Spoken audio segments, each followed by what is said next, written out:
Yep, not a problem. There you go. We're ready to go. Hey, Ned. Hi, Livy. How are you? I'm good. Thanks for joining me today to talk about owning the term business acumen. Sure, absolutely. And Ned, you're one of our valued partners here at Salome, and you are one of the people that I go to. You just turned. Sorry. I love it. I Keep have, that in there, okay? I have one of those motion lights in here, and it decided that I wasn't making enough motion. Clap on, clap off. I love it. There we go. I was actually showing my age there when I said the clap on. That's been a while since that was, but you look good. You look good, my friend. One of the things that I wanted to talk to you about was we decided at our January meeting that we were going to own the term business acumen. And that January meeting I'm talking about is our alliance team meeting, right? Yep. And we got really excited about that at the alliance team. And you said, hey, folks, I'm probably way ahead of you. I've already started working on this. So tell me a little bit about your webinar series and specifically about the turnout you had for yours this week. Right. So start there. Sure. So I guess just to start, the whole term business acumen started with me when I started with Salome. So I think that's an important piece to understand. And I began to think about it in that term. I'd always kind of understood it from a different way. As you know and alluded to, there's really no definition out there that's standard. You can look all over and everybody's got a white paper definition. Some are pretty good. But I also have found that many of them primarily connect to anyway, finance. And I began to talk to clients about it and they said, but isn't it more than that? So I put an enormous amount of thought in it and burned up a lot of notepads in my little journal that I carry around, picking some things around and crossing them out. So at the end of last year, I decided as a marketing effort to do 5 webinars, call them the Business Acumen Series. Totally complimentary. So the first one actually, ironically, was yesterday. The response was overwhelming. We had 100 people sign up. We had 40 show up, which is not uncommon, especially right. The moment we're in right now. There's a lot of things taking precedent. However, we recorded the webinar. It's out on YouTube. I can supply you with the link. You. Love to see it. And then we sent it to everybody that signed up. So everybody will get it, whether they were on live or not. So, but the 100 people sign up was pretty amazing to me. I mean, yesterday morning, we were at 91 and we got 9 more before we went on at 11 or at 12. So it's pretty amazing. And people stayed on the whole time, which you can tell as you're dropping people if you're losing them or not. And we went exactly. Fantastic. So anyway, I just think it's a term that we really can flush out and really kind of own it in the marketplace. So I've just started banging this door, I guess, and seeing where it was going to take us. Great. Now, you mentioned that business acumen often gets confused with financial acumen. Right. And we find this out all the time. I've been battling that battle for a few years now. Right. So how would you define business acumen, Ned? Can I show you the model that I've developed? Yes. All right, awesome. Let me show you the model. I'll bring it up here. And let me I got to share screen first. Pardon me. And there it is. So there's the model, Libby, that I have developed on this. And let me kind of walk you through it. The definition. Could you do me a favor? Yep. Could you widen your screen with your fingers so I can see it a little bit better on this recording? That's cool. Thank you. Perfect. Yeah, there we go. So let me give you the definition I have kind of worked and developed it in the middle right there. The ability to connect all aspects of a business with each other, understanding the impact each has. So that's just a very simple definition. And then the way I'm displaying that is I've taken these 9 top-level topical areas that you see in front of you. I don't have to read them for people, they can see them. And it all connects. And the webinar yesterday, and actually Dan Topf, who's been around forever with Selamy, was a guest of mine on the webinar, and we talked our way through all of these to try to talk a little bit about how they connect with each other, and that, does everything have an impact on finance? Well, yes, it does, but also everything has an impact on other things as well. Right. And I think that's an important thing to understand. Great. Thanks, Ned. Sure. And you know what? In future podcasts, I want to ask you questions about each one of those. Sure. So Absolutely. we will revisit. Absolutely. So, thanks, Ned. Given the great demand for excellent business acumen skills, how should we go about answering that demand? So I think that it's critical, and Selamy already has answered some of these pretty clearly. I think it's critical that we have a solution for each of the 9. And we do have solutions for some of them, not all of them, which is fine.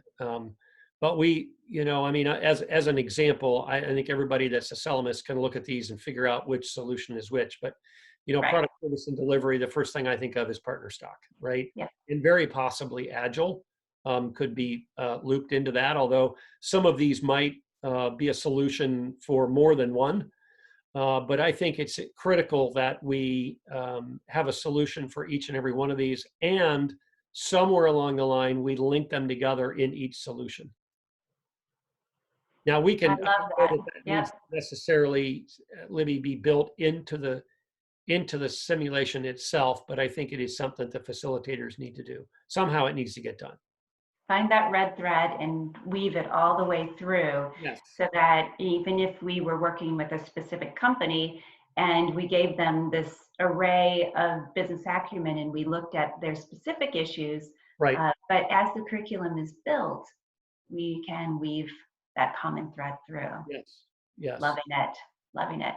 So what should our marketing look like? Because as you know, and I know, we've been trying to wrap our hands around figuring out what business acumen is as a definition, and you've laid it out here beautifully, but also then trying to explain that to clients and Right. the marketplace is an issue. So what should marketing look like in your opinion? Well, I don't know, I won't speak for any other country than the US and maybe Canada. And I couldn't even say for sure in Canada, but I can tell you what I have found that the US market responds to very well, and that is certificates of. They respond very well to that. They are fine also. And I'm not saying that they don't respond well to, let's do apples and oranges and that's the only time you're over here. I mean, clearly that is a huge market, but I find that when we provide our clients with a certificate of, and it is a series, if you will, of anywhere from a minimum of 3 to, I don't know that there's an upper level. There probably is. The most I've seen is 6. I think there's appetite to go higher if it's a higher level in the organization. I'm developing 2 right now. In fact, one on this and another one that's a little bit different. But I think that when you present it to the client as this is an all-encompassing a solution to this entire question that you have, which is how do I develop business acumen, and it's coherent, that the market will respond positively to that. I don't know, and I find these work well with cohorts. In other words, the same people in every program. I also will tell you, I've had equal luck where a client will bring it in and they'll say, we're going to have a core cohort go through this, but we also want to have a few more people in the class. That's fine. It works just as well that way as well. I've not had any downside with that. Yeah. It's something I would have thought of, Libby, but I had a client ask for it. So we've got a small cohort of 8, but to maximize our dollars, we'd like to put in 12 or 15. Okay. And it worked. It worked just fine. So Right. I think a certificate of, and I'm using the term business acumen, is really what we need to be offering.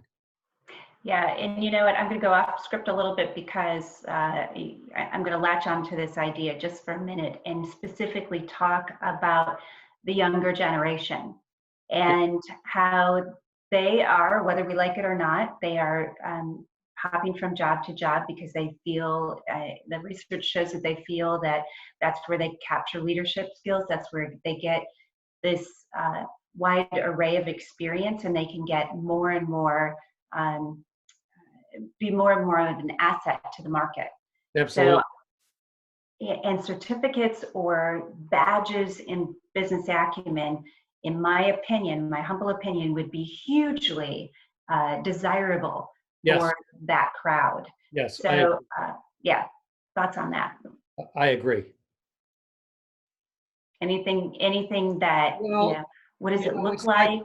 Yeah, sure. It's like, sorry, it's like having a certificate in Lean Six Sigma. It's like having a certificate in lean processing, or in theory of constraints, or in Pickett, right? I mean, my gosh, one of the biggest ones out there is project management. Yeah.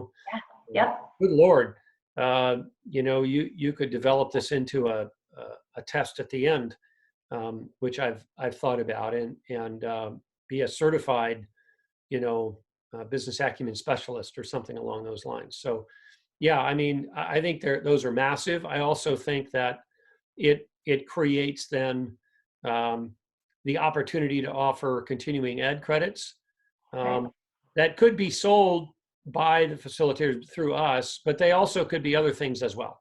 I mean, I think if you're going to do that, why it needs to be opened up, but it opens up a lot of other opportunities. Excellent. I'm going to ask you two questions at once. What Selling courses should be included? I think we've already know that we can probably see by looking at the wheel. So what is Selling missing in order to own that term business acumen? Yeah.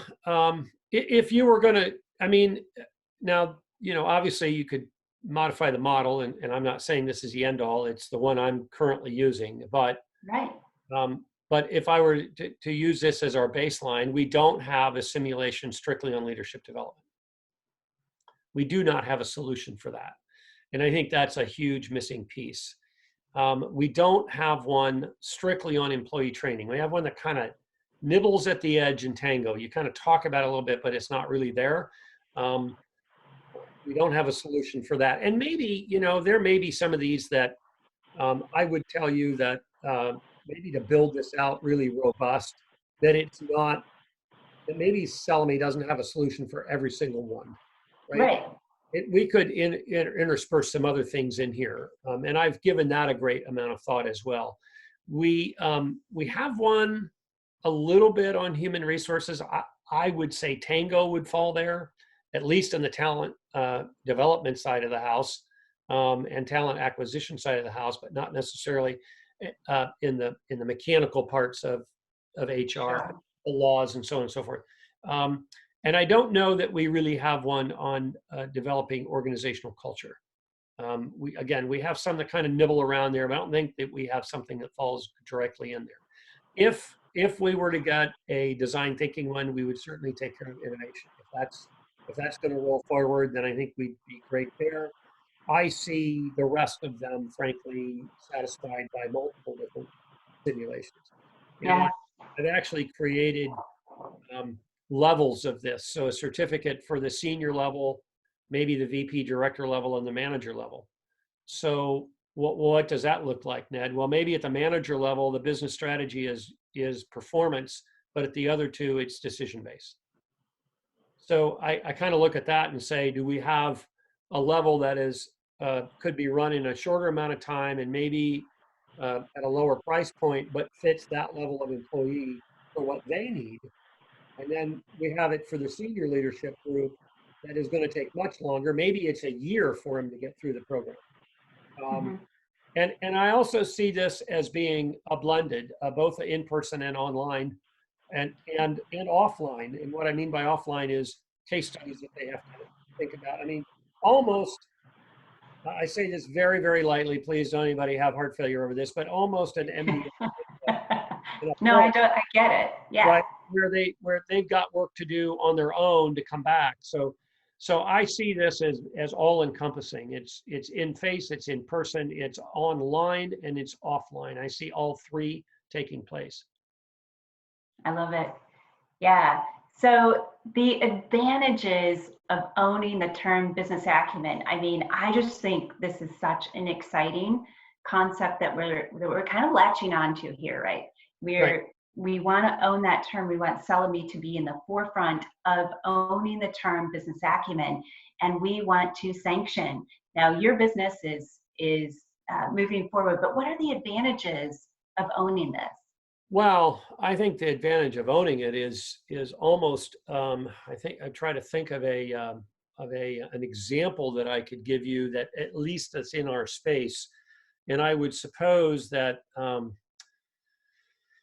I guess I would think about Six Sigma would probably be pretty close. What I find fascinating about that build out is that there is there is some things that are go-tos.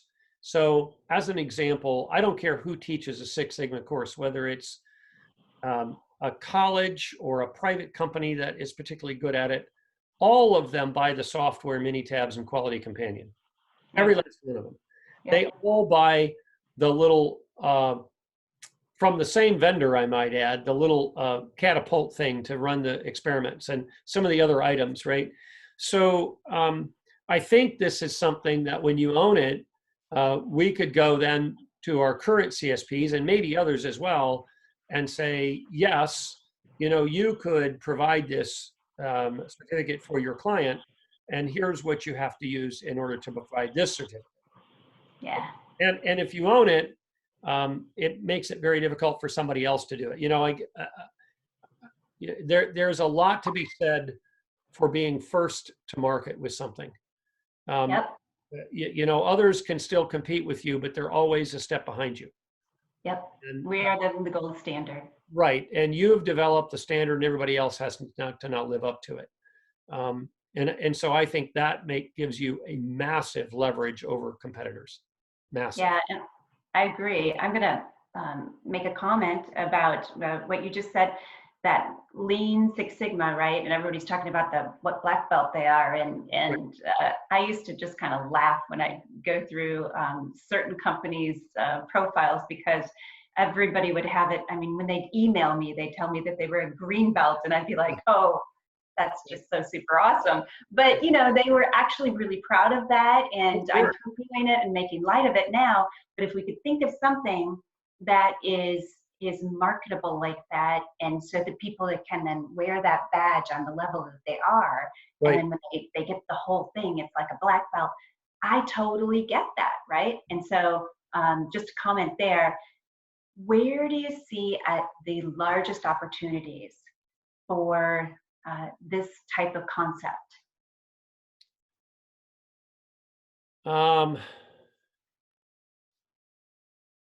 Well, do you mean do I see it with client, to give you an example of a client that I see it with, the type of client, the size of client? Yeah, just give me your overall view, your overarching view of how this opportunity would play out in the marketplace. Oh, okay. I think it plays out like this. I think that a certificate in business acumen, still very high level conceptually here, is offered. It has a build out. There are 9 components to it. If I'm using the model in front of me, there's 9 components in front of it. It is intended for both senior level folks and high potentials. I think it's an outstanding hypo program without fail. There probably could be interspersed in this, for larger organizations, some sort of component where their internal L&D folks teach internal items that pepper around this. Sure. Easily could be done. and there could be room built into it for that to happen. I see it, and I'm not a huge fan in adult education at all on tests. I'm not a fan on tests. However, I do think that there is an opportunity, and I'm going to use a couple of different terms because I haven't settled yet, Libby, on what it exactly looks like. Okay. In all black belt, all green belt, all yellow belt, you do a project, and the project has to be approved by the person that led it to make sure you've hit all the right elements. Maybe it looks like that. It's a big maybe now because this is still in its infancy. Sure. Maybe it's in my mind, it would be not a project that you do on your own like you do in a black belt environment. We steal a little bit from the MBA program where the project has to be done in a cohort of 3 or 4 people, right? 2 to 4 or 5, whatever.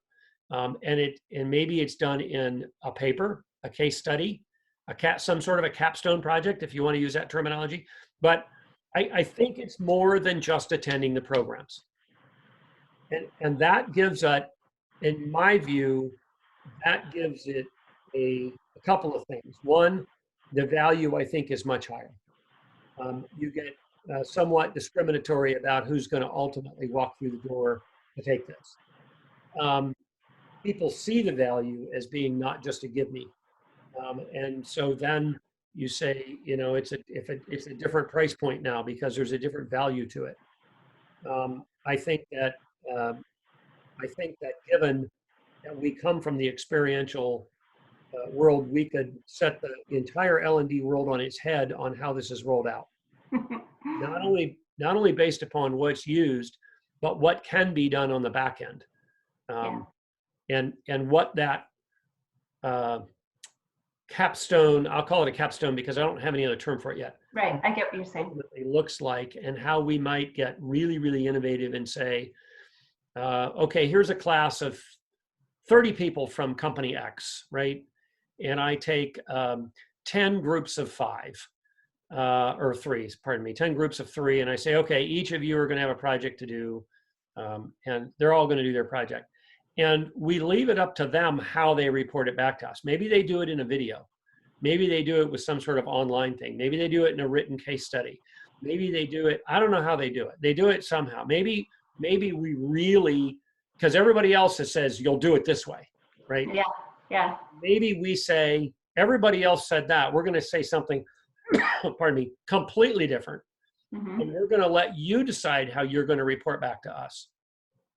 Because frankly, your company is different than everybody else's company. See, let me, if I can for just a moment, one of the beauties, and I'll be very honest with you, I talk about this with every single potential client when I'm talking to them with a Cellamy product in front of me.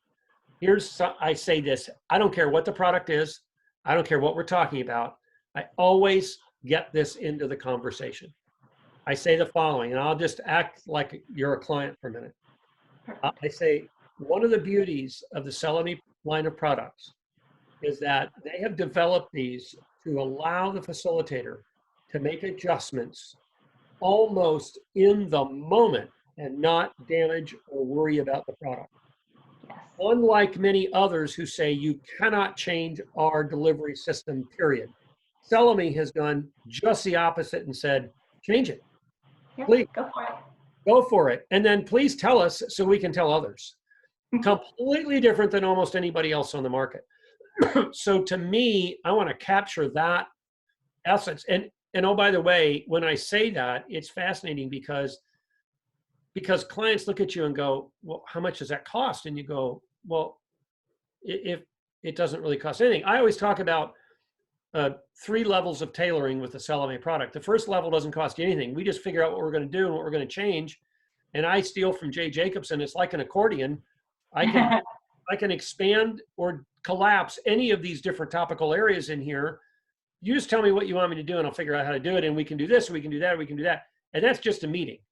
And they go, oh. And the next level up is we do a minor modification to it, and it's got to go back to Chicago to be done. That comes with a checkbook. And then if you want to tear the whole thing up, put it through the shredder and have them build it from scratch, that's just a bigger checkbook, but we're glad to do it. but let's Yeah. start here and let you move to there.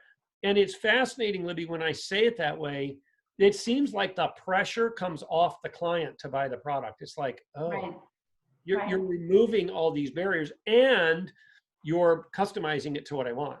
And I just don't think they've ever heard it put that way. And it's just always fascinating to watch the pressure come off. It's like I took a weight off their shoulder of doing business with us. So Yeah. I want to make sure that this has that same essence somehow. Mhm. I'm not exactly sure what that looks like yet. We're still in our infancy stage here. Although Right. I'm pedaling about as fast as I can pedal. Yeah.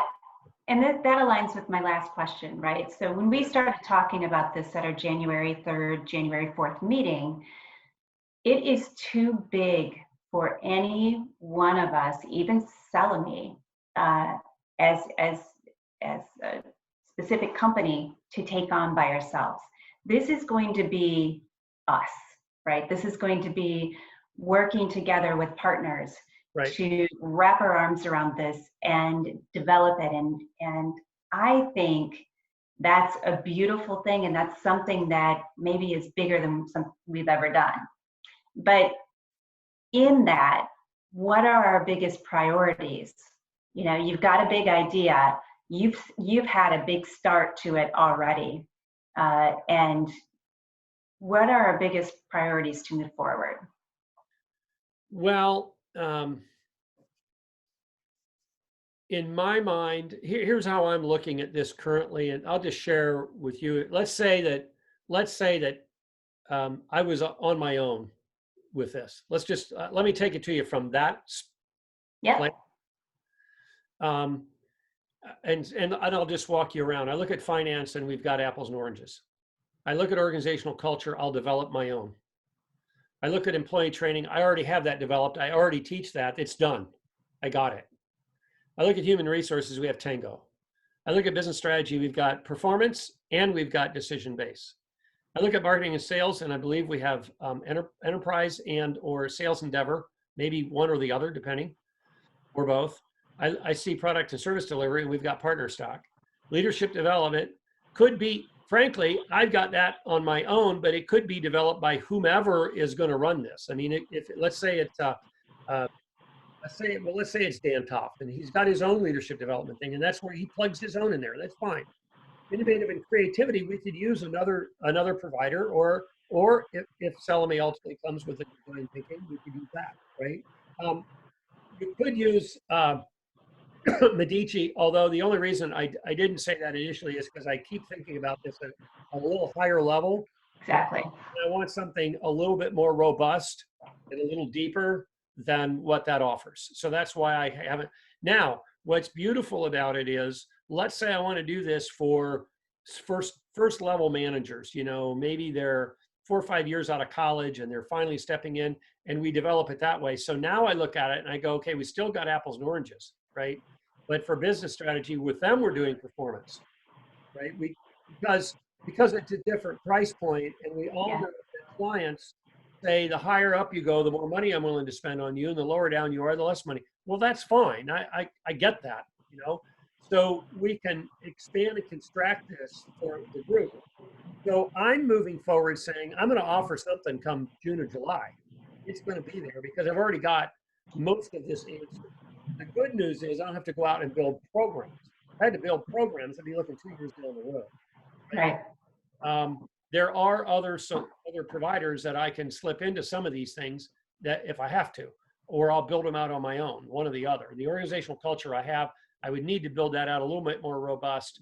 But frankly, everything else is pretty much turnkey and ready to go, with Selamy taking a big chunk of this. Right. So that's kind of where I'm sitting. If everybody were to say, Ned, you're on your own, that's the road that I would drive down. Now, to make it bigger, which I'd love to do and make it more robust, is I'd like to build out, what does that capstone look like? How long does this thing go? What are some of the pricing models in here that we should be at? Is there a follow-on continuing ed presence that we want to provide somehow, some way? What does that look like? is there a licensure that goes with the program, right? Not just the individual rollouts, not just apples and oranges, but some sort of overarching program that you have here.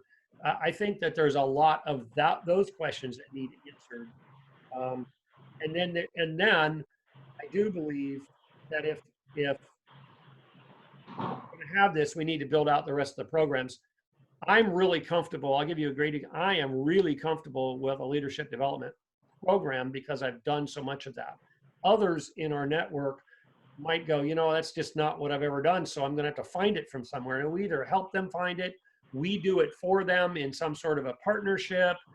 The one thing I think we need to be a little careful about is that we don't have every single one of these. I think probably the organizational culture and possibly the employee training. Those two should probably not be a Selimi simulation-based product, only because, yes, I think you could do it. I mean, my God, I don't think there's anything that those folks in Malmo can't design and do it. Maybe we do. Maybe I'm thinking about it wrong. I was trying to think about it not being just one product line, but maybe I throw that idea out and say, no, it's exactly one product line. But we do have something going around each of it. I would tell you, though, that I also, what I haven't come to terms with yet is with the exception of leadership development, organizational, and employee, all of the rest,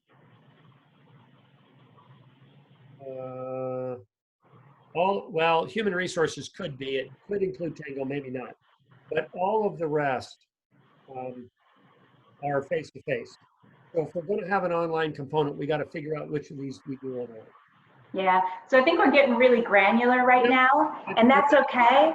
But that's okay, because I didn't want to get that granular, but I did want to say that in one sense, if it's all face-to-face, it can be ready to go. If I had to do it on my own by midsummer, if we want to explode this and do some online, we got a lot of other parts to bring together here. Yeah. So one of the things that I heard you say is that you're getting ready to go. And but I want people to be on the wagon with me. Right. And I see it as even sanctioning different courses depending on level for each piece of this pie, and offering them to each other, right? Yeah. So Selimi as kind of the core, because you said it hit all of these. And if we're not like ready to do other pieces of the pie, then our partners are obviously ready with their different pieces of that, and that could be that cert product. Yep. Or that specific piece of the pie. And I see this as a way to get that train moving forward very quickly, and have it also with companies recognizing the power of this worldwide presence. Yes. So, partners across the world may be interested in getting on the train along with Selimi. And I know we've gone probably over time. I'm really excited about what we're working on within the Alliance team at Selimi, and specifically excited about what you've developed already. Like you said, you were already on that train. So let's visit this again, but I wanted to get this out to everybody to just spark ideas. Sure. And I want to hear from anybody. I mean, I don't, I guess the way I'm going about this, Libby, is my train is leaving the station, but it's not leaving so fast others can't get on board. Yeah.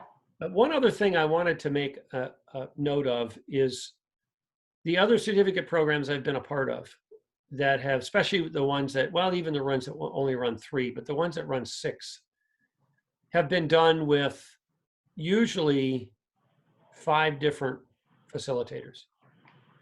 And I think there's a strength and a beauty to that.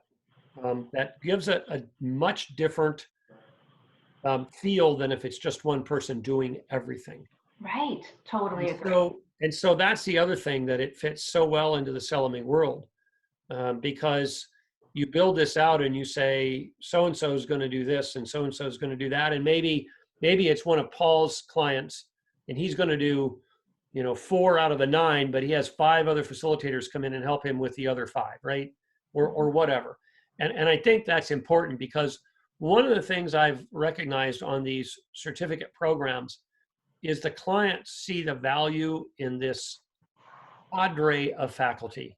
I'll use that terminology. Yeah. Much more than it's a one guy show. Agreed.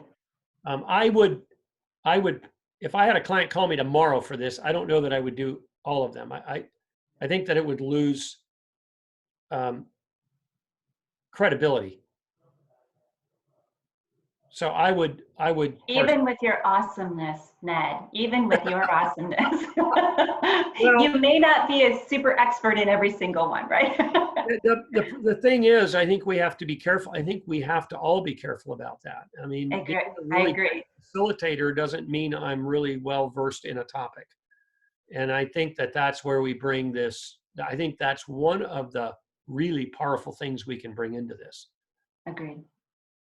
Thank you so much, Ned. There will be more. We have lots of time to talk about this because we're going to dig into it more. And I really appreciate what you've done for us today. And it's going to go internally to Salome, so no worries. And we can stop recording. Okay. Thanks.